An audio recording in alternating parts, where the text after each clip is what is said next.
দর্শক এই মুহূর্তে আমার সাথে উপস্থিত আছেন বাংলাদেশ ফিল্ম ফেস্টিভ্যাল জুরি বোর্ড সদস্য সাদিয়া খালিদ প্রীতি। রীতি কেমন আছেন? ভালো ভালো, এই তো ক্লোজিং হয়ে গেল কেবল।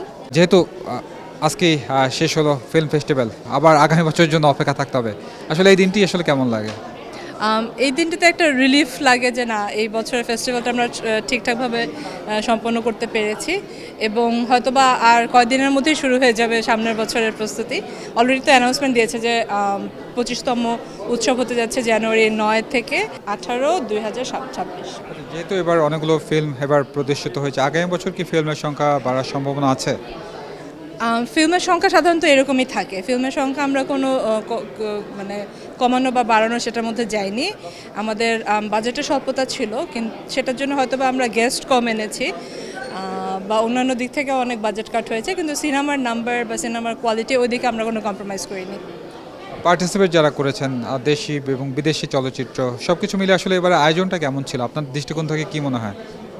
আয়োজনটা আমরা আসলে আমাদের সাধ্যের থেকে অনেক বেশি করেছি, যেহেতু আমাদের অনেকগুলো বাধা ছিল এবং অনেক লাস্ট মোমেন্টে আমরা অনেক কিছু করতে হয়েছে। তার ভিতরে আমরা যে এই 40 জন গেস্ট আনতে পেরেছি, আমরা এতগুলো সিনেমা আনতে পেরেছি, আমরা 5টা ভেন্যু পেয়েছি, আমরা ঢাকার বাইরেও ভেন্যু করেছি। তো সব মিলিয়ে আমি বলবো যে বেশ একটা সাকসেসফুল একটা আয়োজন হয়েছে। যেহেতু এবার ঢাকার বাইরেও ভেন্যু ছিল, আগামীতে কি আরও ভেন্যুর সংখ্যা বাড়ানো হতে পারে, এমন কিছু আছে প্ল্যানিং? হ্যাঁ, ভেন্যু আমাদের ঢাকার বাইরে নেয়ার পসিবিলিটিস আছে সামনে। আমাদের ওপেনিংয়ে যখন উপদেষ্টা এসেছিলেন তখন উনি বলেছিলেন যে উনি চান যে বিভাগীয় সদরগুলোতে যাতে অ্যাটলিস্ট হয় এই ফেস্টিভ্যালটা। সো আমরা দেখি, আমাদের তো বারবার মানুষজন চেঞ্জ হন, তো তারপরে সেই প্রতিশ্রুতিগুলো আবার সামনের মানুষটা রাখবেন কিনা আমি জানি না, কিন্তু আমাদের ইচ্ছা আছে, প্ল্যান আছে, দেখি। যেহেতু জুরি বোর্ডের সদস্য হিসেবে অনেক বছর যাবতই আপনি আছেন অর্থাৎ ফিল্ম ফেস্টিভ্যালের সাথে, আমার একটা বিষয় জানা যাচ্ছে যে সেটা হচ্ছে যে বাইন্ডিংসের একটা জায়গা থাকে বা হয়তো আপনি সেটা চাচ্ছেন বা সেটা হয়তো পাওয়া যায়নি, এমন কিছু আসলে হয় কি না, মানে ফিল্ম ফেস্টিভ্যালে এবারও হয়েছে কি না? আচ্ছা, মানে যেটা চেয়েছি সেরকম। আচ্ছা, আমাদের মানে না পাওয়ার জায়গাটা, সবচেয়ে বড় জায়গাটা হলো বাজেট।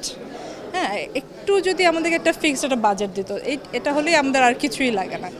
আমাদেরকে আর কোনোভাবেই সহায়তা করতে হবে না, আমাদেরকে শুধু যদি একটা পৃষ্ঠপোষকতা থাকে এবং আমাদের সামনে যে বাধাগুলো দেওয়া হচ্ছে, যেমন সেন্সর ফি 30 লাখ টাকার মতো, এই বা এই যে বিভিন্ন পারমিশন প্রতি বছর এই সেম কাজগুলো করা, হ্যাঁ, এইগুলা থেকে যদি আমাদেরকে একটু রেহাই দেওয়া যেত তাহলে আমরা আরও অনেক অনেক বেটার ফেস্টিভ্যাল দিতে পারতাম। এই বিষয়ে কি আপনাদের কোনো আলোচনা হয়েছে বা সামনের দিনগুলোতে অর্থাৎ সামনে যে ফিল্ম ফেস্টিভ্যাল হবে সেক্ষেত্রে বাজেট কোনো ইস্যু থাকবে না এমন কিছু? না, এটা প্রতি বছরই আমাদের জিরো থেকে শুরু করতে হয়, কোনো কিছুই ফিক্স থাকে না বা প্রি অ্যাপ্রুভড কিছুই থাকে না। যেহেতু ফিল্ম ফেস্টিভ্যাল শেষ হলো, দর্শকদের উদ্দেশ্যে কিছু বলা আছে কিনা? দর্শকদেরকে বলবো যে অনেক অনেক ধন্যবাদ আমাদের ফেস্টিভ্যালে এসে ফেস্টিভ্যালটাকে এরকম প্রাণবন্ত করার জন্য, এবং আমরা সামনের বছর একটা বড় আয়োজন করার চিন্তা করছি, যেহেতু সামনের বছর 25তম আয়োজন এবং রেইনবো ফিল্ম ফেস্টিভ্যালের 50তম বার্ষিকী। সো সব মিলিয়ে আমরা এই যাবৎ যত ফেস্টিভ্যাল করেছি তার মধ্যে সবচেয়ে বড় একটা ফেস্টিভ্যাল করার আসলে চিন্তা আছে।